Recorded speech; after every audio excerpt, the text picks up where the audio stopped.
person and everybody visiting from home, the UU Fellowship of Lake Norman is an open and inclusive congregation.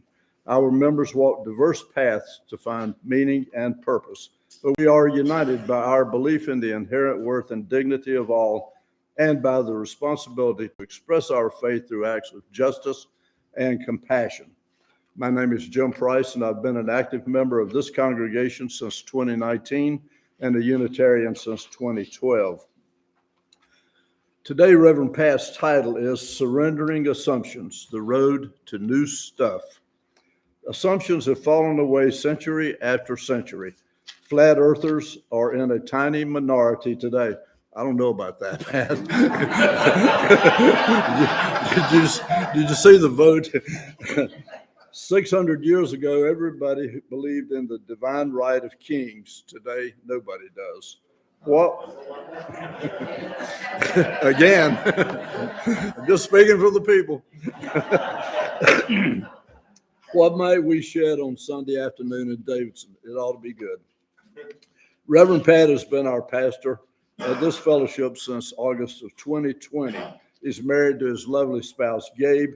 He is an enthusiastic supporter of our fellowship, Feed and See, Heart of the Carolinas UU Animal Ministry, the Barefoot Ministry, Doug and Pat Wall's Immigrant Outreach, and all work done by UUs in our neck of the woods and a lot of other necks of the woods, I'd add.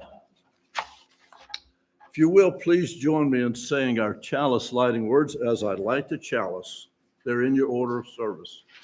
We light this flaming chalice to illuminate the world we seek. In our search for truth, may we be just. In our search for justice, may we be loving. And in loving, may we find peace. And now, opening words from Pat. We got to update this script because Pat and Doug Wall are not doing immigrant work anymore. They're doing refugee work. Pat and Doug Wall have worked with the refugees from Hurricane Helene. We have transported sleeping bags, liquid detergent, Gatorade, and cash gas cards up to Hospitality House in Boone, which is an agency working with 7 counties, where many, many hundreds of people are still living in tents after the hurricane. Yesterday, our little congregation in Forest City, which is called All Souls Community, we're not yet Unitarian Universalists because there's not enough of us. We need 35 members in an RE program in order to qualify to be part of the UUA. And we steady on have between 8 and 10 at each of our gatherings. But we received word yesterday of a large donation to Hospitality House in Boone because we knew about it, because we talked about it to one of our generous donors, and because Pat and Doug Wall let us know that it was happening.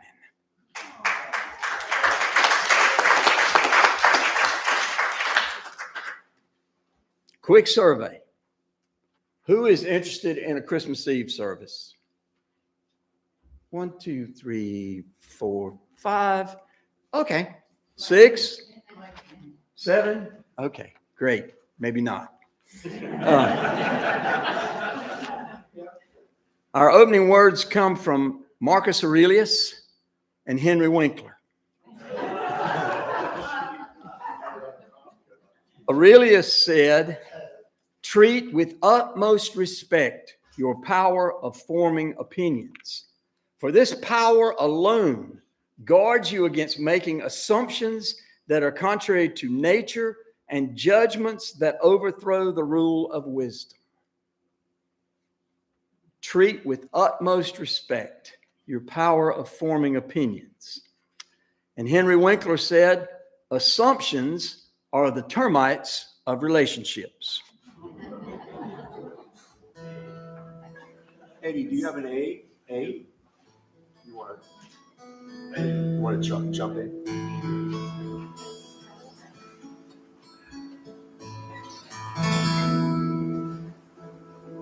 We're just waiting on Eddie. There's a country song in there. Waiting on it to show. Waiting on it, waiting on it, waiting on it to show. Come on, Eddie, let's go. Don't be late for the show. Come on, Eddie, are you ready?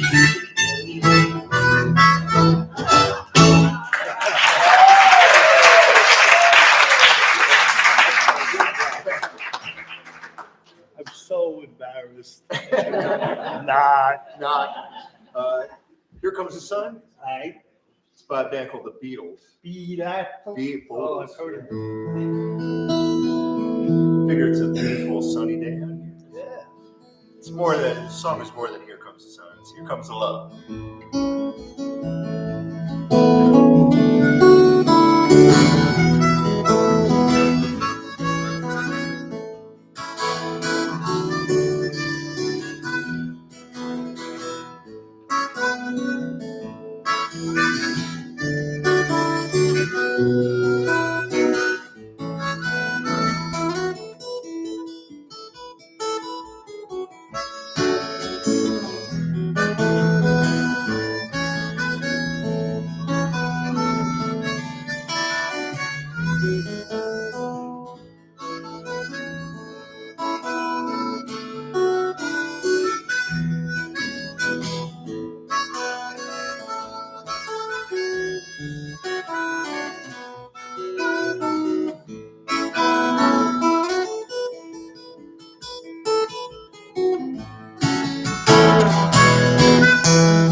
Reverend Pat.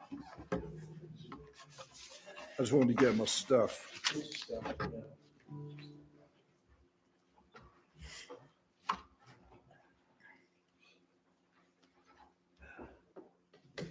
Do I need this? Yes. You like it better? After service last Sunday, one of our dear beloveds said the election was a repudiation of us. My son-in-law, who had brought my daughter and two of my grandchildren to supper at our house, said we lost the election because we were arrogant enough to think that because we were right, we should have won. Apparently, that's not how it's done. Our congregation members said we look down on them and they know it. Men feel disrespected. I know that is extremely offensive to those of us who see women in power as important, not to diminish men, but to make room at the table where the decisions are made. White people feel disrespected. Again, that is so offensive to those of us who believe all tribes and ethnic groups deserve seats at the table. Way too many white people feel pushed out rather than encouraged to simply pull more chairs up to the table. Both the feelings of men and the feelings of white people are based in wrong-headed beliefs about how life works. They don't understand. But we cannot ignore these beliefs, or if we do, we risk losing more elections. We have to find common seating at the biggest table we can build. The crowds we had last Sunday and last Saturday at the dog fence build were both evidence that our tribe felt the need to be with other members of our tribe. What assumptions are at the heart of our tribal identity? Liberal good, conservative bad. Lincoln is credited with saying something about liberals being people who believe change can lead to a better life, and conservatives are people who are happy enough with things the way they are. That has been turned on its head lately, with one side believing the Affordable Care Act has brought more and better health insurance, which at present is the way things are, while another crowd believes change for the better would get rid of the Affordable Care Act. There are dozens of other examples, including fairly decent treatment for immigrants, Social Security, Medicare, Medicaid, even public education. As Sue pointed out, this bill that the governor has vetoed is a bill to increase funding for private education and keep the many, many requests of public educators off the table. The fact that it is a violation of the North Carolina Constitution is not really germane, because the legislature has ignored the state Supreme Court on that issue too. Our public school leaders are crying out for more funding, while the General Assembly just voted a huge pot of cash for private school vouchers. And I echo Sue's plea and Tracy's plea. Please get a hold of your state legislators and tell them to not override the governor's veto. And thanks to Sweet Cheeks for lobbying Tom Tillis. I called Senator Tillis's office last week too, asking that the Dreamers be protected. 800,000 children who were brought to this country as children, most of whom only speak English, most of whom, 91% of whom are employed, are threatened with deportation. And the list goes on and on. The overall liberal assumption is that when we fund programs that benefit lots and lots of people, the benefit will flow to all the rest of the people. Imagine that. The assumptions fell hard in the presidential election, the election of a Republican U.S. Senate, and a Republican U.S. House of Representatives. Republicans believe if you help enough rich people get richer, they will hire more people, create new businesses, and the entire economy will grow and benefit more people. I'm not going to dwell on that assumption. But look more deeply. What do we assume about our rights to spend money, consume goods, burn gasoline, and accept the status quo? The most basic liberal assumption is that government can provide a social safety net, and the rest of us can pretty much carry on as we have. In light of the fact that it hasn't happened yet, we may have to wonder how we should respond in the future. The Poor People's Campaign, which you just heard Sue mention, has an office in Charlotte, and I and Sue will work hard to learn what they want us to do. There's an old story that you can't put a square peg in a round hole. To the dismay of her teacher, a young woman said, "Of course, you can put a square peg in a round hole. It just has to be a big enough hole." And then she went on to give the example of a basketball goal. She said, "You can put a lot of round pegs through a basketball goal." We need to be careful of assumptions. The story of the Wright brothers always fascinates the dickens out of me. Powered flight? You're going to put a gasoline engine on a set of wings and fly? Yeah, right. I actually met a man who, as a very young boy, had lived in the same boarding house with the Wright brothers. And I said, did everybody think they were crazy? He said, of course. The white race is superior to the black race. Women should stay home, have babies, do the laundry and the cooking. The Titanic is unsinkable. No one will ever run the mile in under 4 minutes. When Roger Bannister broke the 4-minute mile in 1954, doctors speculated that his heart would explode.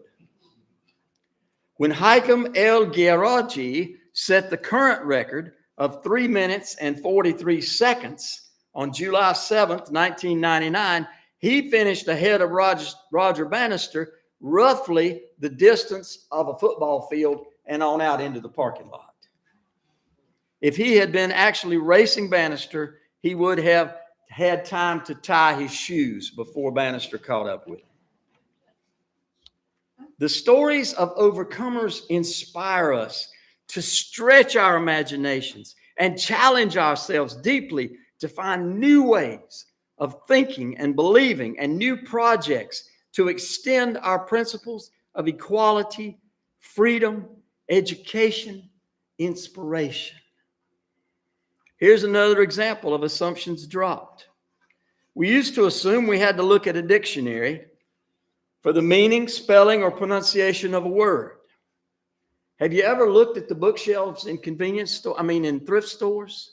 The bookshelves in thrift stores are full of dictionaries because nobody looks anything up in a dictionary anymore. In The Hitchhiker's Guide to the Galaxy, Douglas Adams writes about a fish that can be placed in your ears that will translate the words of speakers who use foreign languages. Doug Wall uses his telephone. Most of our phones will take measurements, photographs, videos, recall historical facts, and give us directions to our desired destinations. When was the last time you had to stop and ask directions? I did once have a GPS put me in the middle of an open field, but my son's girlfriend woke up in the back seat and said, "I can get you home from here." I'm glad she could get her bearings from an open field. When I was in college, a salesman for IBM picked me up hitchhiking. He told me the first computers filled entire rooms. He said at that time they were the size of suitcases, but he predicted we would someday carry them around in our pockets. Bingo. Here's an assumption that gets dropped in this room all the time. Only one religion is the right religion. Karen, I really don't want to embarrass you, but we did have a meeting Thursday morning, and I told her that I was going to be speaking in a Christian church this morning. And she said, "Well, can't you just use the same sermon in both services?"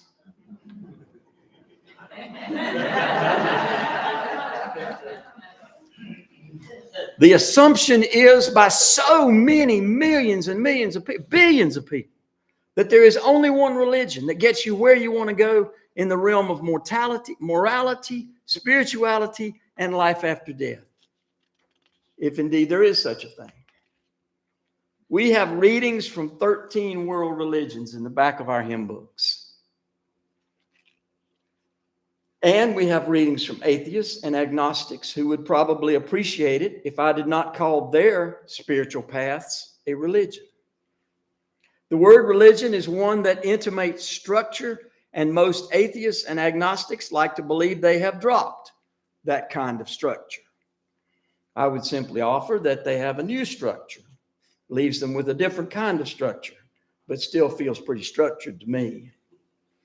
Woody Allen once said, "To you, I'm an atheist. To God, I'm just the loyal opposition."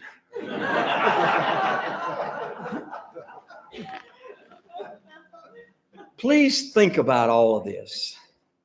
Put it in your pipe and smoke it. How does our mostly middle class, middle American life run on assumptions that we need to drop. As we practice resistance to the evil of the new government, can we imagine new ways to live our lives?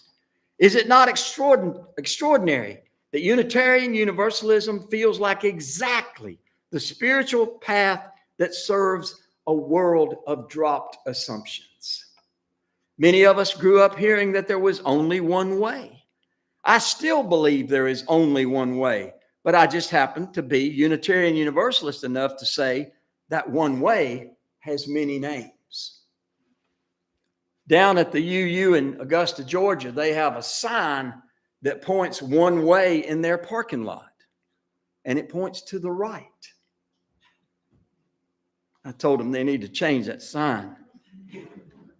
You've probably heard there are many rivers, but only one ocean. There are many paths, but they all lead to the top of the mountain. We have dropped the divine right of kings, animal sacrifice, manifest destiny, the idea of calling any people savages, although the tendency towards savagery still rears its ugly head. The Dalai Lama was once asked, "What is the right religion?" He says, "Any religion that makes you kind." Kindness, compassion, generosity, and affection for the common good as opposed to the more good for some at the expense of others. All these feel like ways of life we adhere to.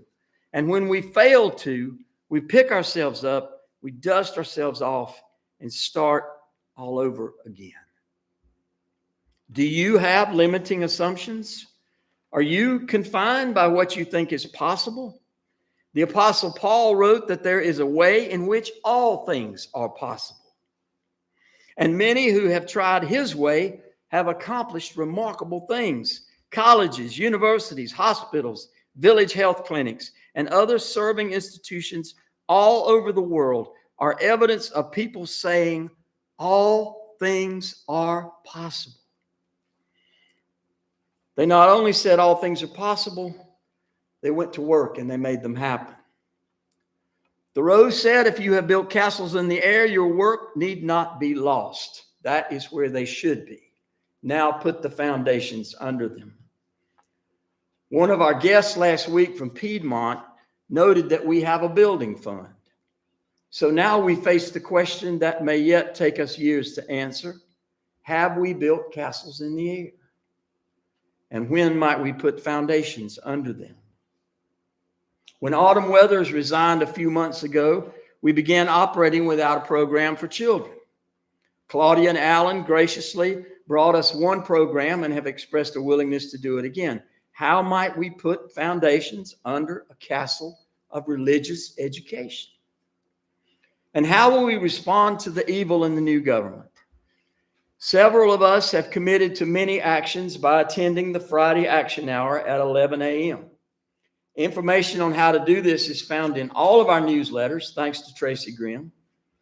As we think about the work of UU Justice NC, the ACLU, Planned Parenthood, the National Immigration Law Center, are we sometimes tempted to say, somebody else will make it work? And yes, somebody else will make it work. There's no question about that. But is that not possibly an assumption we need to drop?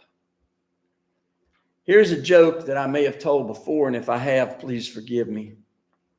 But I think it illustrates the challenges faced by those of us who stand in pulpits and encourage the dropping of assumptions. A minister was delivering a sermon, and a man came into the back of the sanctuary and took coats out of the coat room. He stopped his sermon and he said, "There's a man taking coats out of the coat room. Somebody needs to stop him." Nobody moved. He went back to his sermon. A few minutes went by. The man came back, got more coats out of the coat room, took them out the back of the church house. He stopped preaching again and said, "Y'all need to know there's a man stealing coats out of the coat room and he's headed out the back door. Somebody needs to stop him." Nobody moved. This happened a couple more times. Finally, after the service was over, the head deacon came up to the preacher and he said, "Preacher, all the coats are gone out of the coat room." He said, "Couldn't you see the back of the church? Somebody stole our coats." The preacher said, "I told you there was a man stealing coats out of the back of the church, and you didn't pay any attention to me." The head deacon said, "We thought you were just preaching."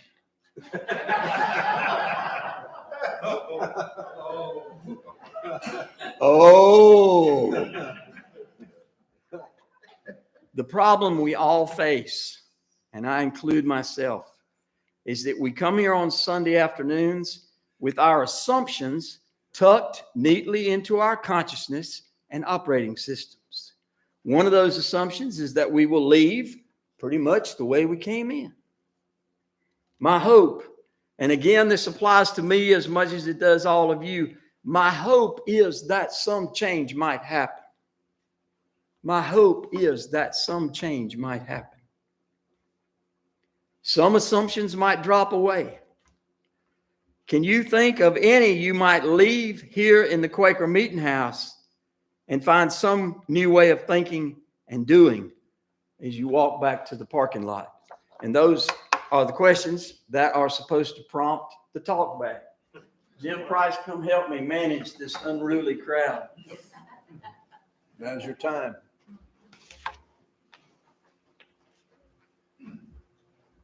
Here comes a man with no assumptions. Hi, I'm Tim, and I don't have a question. Just an observation. I saw a news reporter say this morning, remind us all that, I don't know how many years ago, several years ago, Ronald Reagan won every state in the union except for Minnesota. And the following election, we put a Democrat back in the White House. So there's a chance that we can win again.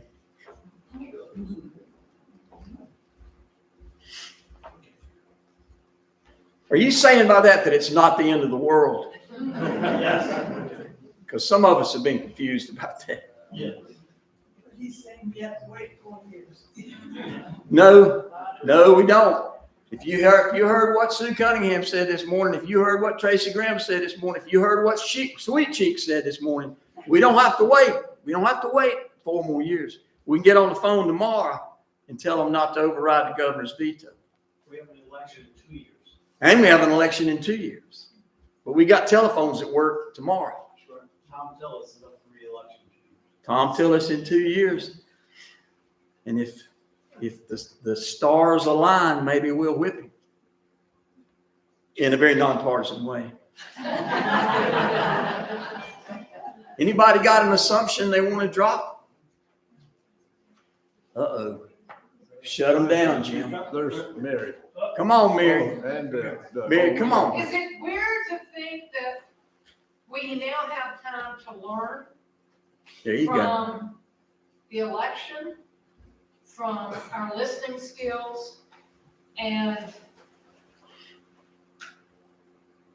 learning to be with people that have such different views as we? We have an opportunity.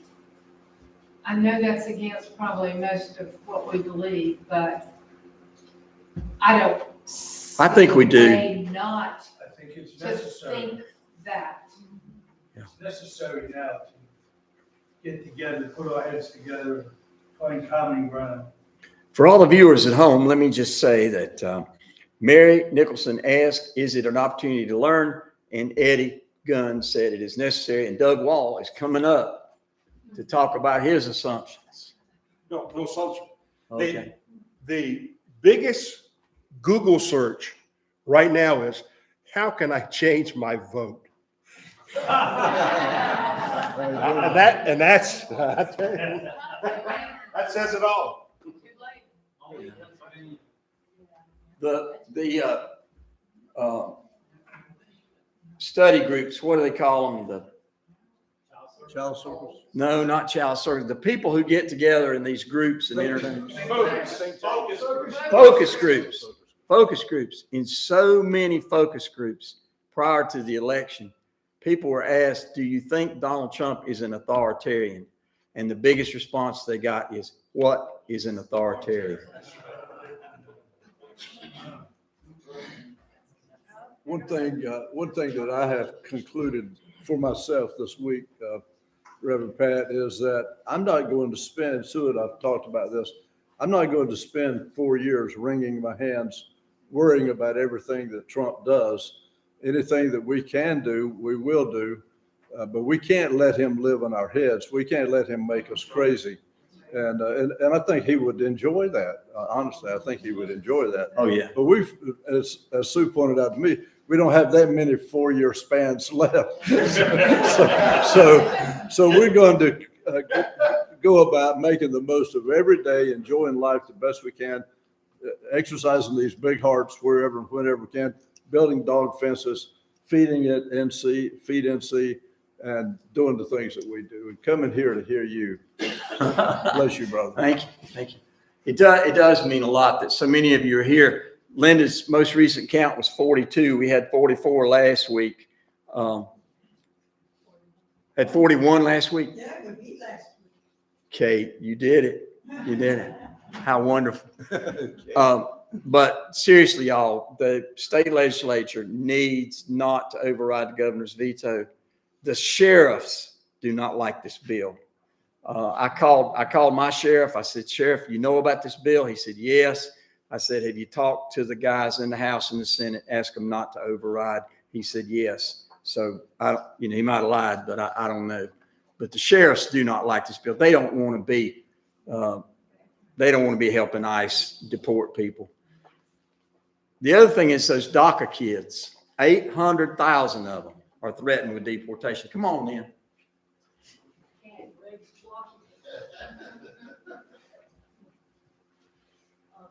There's an assumption that is in the old Disney play, Sword of the Stone, that I think we ought to drop. And it says, right or wrong, they have the might. So right or wrong, they're always right. And that's wrong, right? And I think that it is wrong. And I think that we are now the resistance. If Regina were here, I was going to sing La Marseillaise for her. There she is. And also Veronique, if she were here. However, we are the resistance now. And we're not powerless. We don't have the might currently. But in North Carolina, we still have some people that we elected that are good people. Right. And that we can support, our governor, our lieutenant governor, our attorney general, and we can still affect things locally. And my advice, and one assumption I think to let go of, is that we're powerless. Just because they have the might, that does not make them right. And we have to focus, I think, on local and hyper-local now, and connect with people that are like-minded. It's been very helpful to me to talk to people that I've known for decades but fell out of touch with, who live in other parts of the country and the world, who also say the same thing. We are the resistance. And we have to remember that, and we have to stay strong. And just because they have the might doesn't make them right. That's right. Amen. Okay. Thank you, Jim. Thank you, brother.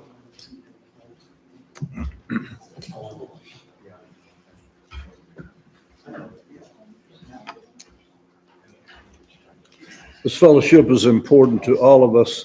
The contributions we make today. We got music. Well, I was looking for that. I was thinking that, but we lost our musician. Here he is. Yeah, music. Thank you. I thought we were missing something. Wait away.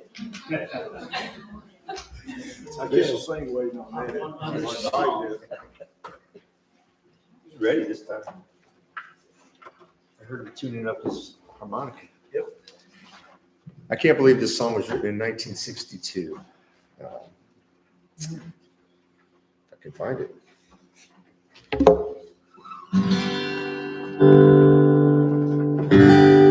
How many roads must a man walk down before they call him a man? How many white dove sand, for she sleeps in the sand. Yes, and how many times must the cannibals fly before they are forever banned? The answer, my friend, is blowing in the wind. The answer is blowing in the wind.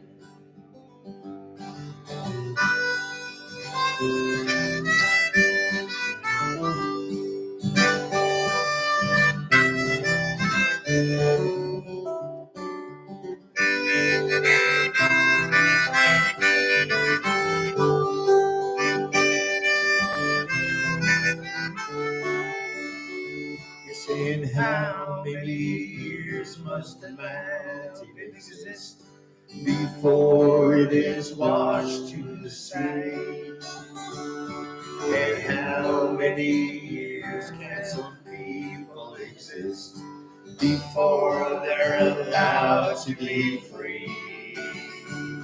And how many times must a man turn his head and pretend that he just doesn't see?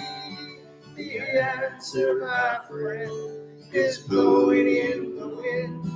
The answer is blowing in the wind. How many times must a man look up before he can see the sky? How many years must a man polite before they hear people cry? The answer, my friend, is blowing in the wind. The answer is blowing in the wind.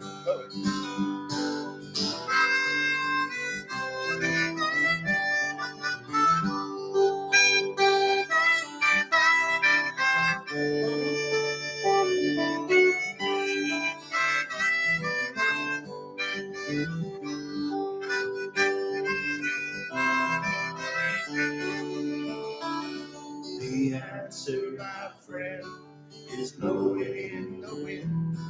The answer is blowing in the wind. Thank you.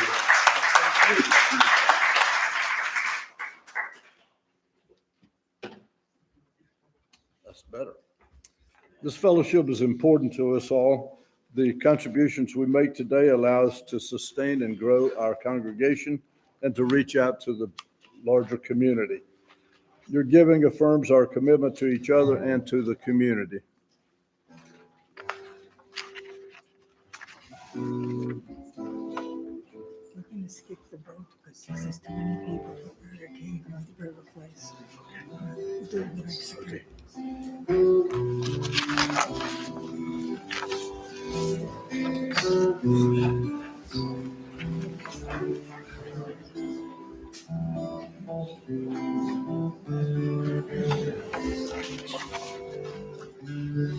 The next song is actually on 208, not 204. 208, okay.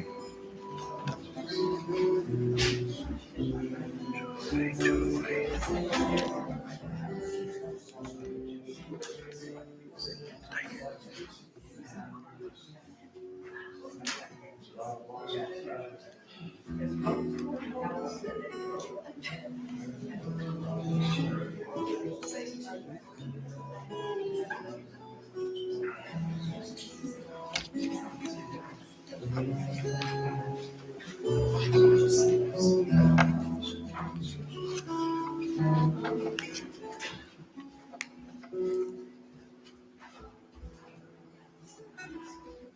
With grateful hearts, we receive these gifts. May they encourage us to live lives of integrity, compassion, and peace. We have announcements in our order of service. The social suppers today is going to be at the Crafty Burger. Zapatas, Mexican pies. Oh, I misunderstood you. No, I said there's too many people to go to the burger. Oh, okay, I did misunderstand. Okay, say it again then. Where is We're it? gonna be at Zapatas, the Mexican place, which is next door to the Asian place that we always go. Zapatas. Zapatas. Okay.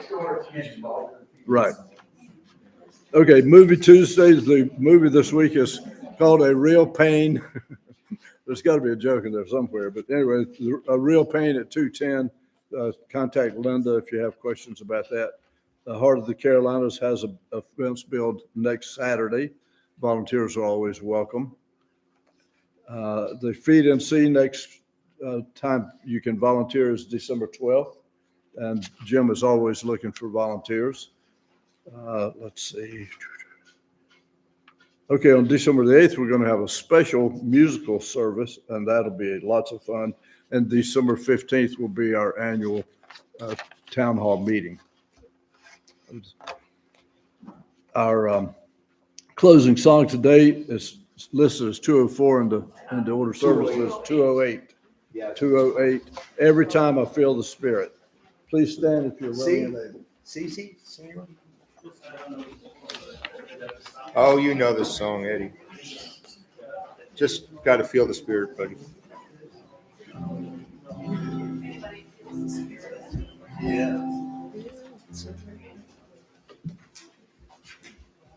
Every time I feel the Spirit moving in my heart, I will pray.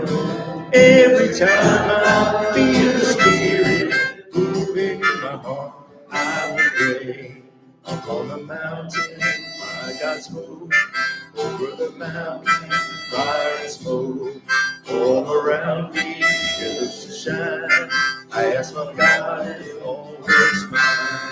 Every time I feel the Spirit moving in my heart, I will pray. Every time I feel the Spirit moving in my heart, I will pray. The river Jordan, it runs so cold, chills the body, not the soul. He put one train on this track, runs to heaven, and I die. Every time I feel the Spirit moving in my heart, I will pray. Every time I feel the Spirit moving in my heart, I will pray.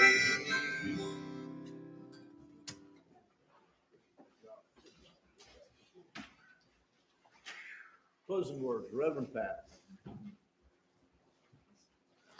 I'm offering these closing words today in honor of Sue Cunningham and the Poor People's Campaign, in honor of Tracy Grimm and UU Justice NC, and in honor of Sweet Cheeks calling Tom Tillis's office. The closing words are the punchline from that joke I told about the man stealing the coats out of the back of the church and him saying to the head deacon, I told you there was a man stealing coats out of the back of the church and nobody did anything. Well, we thought you were just preaching.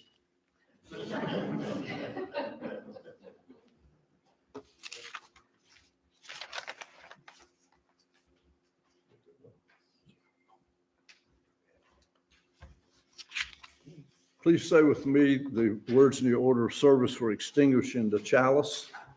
As I extinguish the chalice, we extinguish this chalice, but not the light of truth, the warmth of community, or the fire of commitment. These we carry in our hearts until we meet again. Good news, Andy, and we'll be thinking about you, Natalie. It's been a good service. You're a good congregation, and you're a good preacher.